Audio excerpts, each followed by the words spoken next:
তো বন্ধুরা দেখো, আজকের বাটা মাছ নিয়ে এসছে তোমাদের দাদা। তো বাটা মাছ দিয়ে আর ঝিঙে দিয়ে পাতলা ঝোল বানাবো। তো বাটা মাছগুলো ধুয়ে পরিষ্কার করে নিয়েছি, আর এখানে ঝিঙে আলু কেটে ধুয়ে পরিষ্কার করে নিয়েছি। তো দিয়ে দেবো হলুদ, দিয়ে দেবো নুন হলুদ দিয়ে খুব ভালো করে মেখে নেবো। তো দেখো, এখানে মাছ ভাজার জন্য কড়াই বসিয়ে দিয়েছি আর তেলও দিয়েছি। তো মাছগুলো ভাজার জন্য দিয়ে দেবো।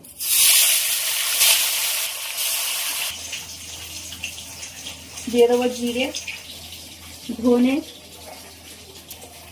কয়েকটা গোলমরিচ, আদা আর কাঁচা লঙ্কা।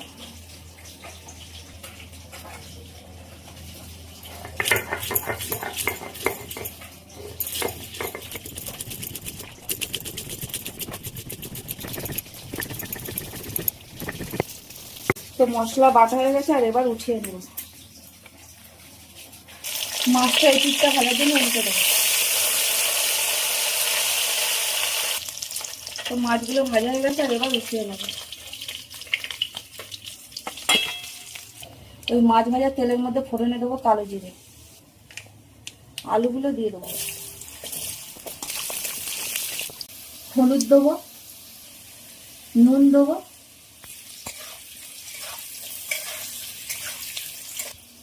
এবার বেটে রাখা মশলাটা দিয়ে দেবো। মশলাটা দিয়ে কষানোর জন্য খুব ভালো করে নেড়ে দেবো। এবার ঝিঙেগুলো দিয়ে দেবো।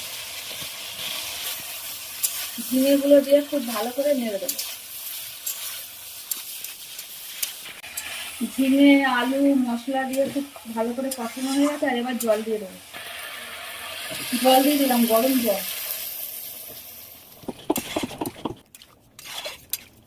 কয়েকটা কাঁচা লঙ্কা দিয়ে দেবো।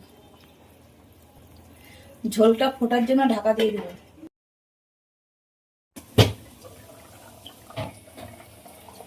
এবার ভেজে রাখা মাছগুলো দিয়ে দেবো।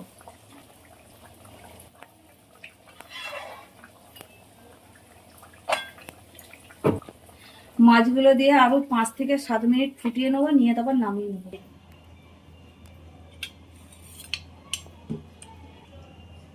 তো ঝিঙে আলু দিয়ে বাটা মাছের ঝোল কিন্তু একদম হয়ে গেছে। তো চলো, আবার অন্য কোনো ভিডিও তোমাদের সাথে দেখা হবে। আর তোমরা সবাই ভালো থাকবে, সুস্থ থাকবে। টাটা।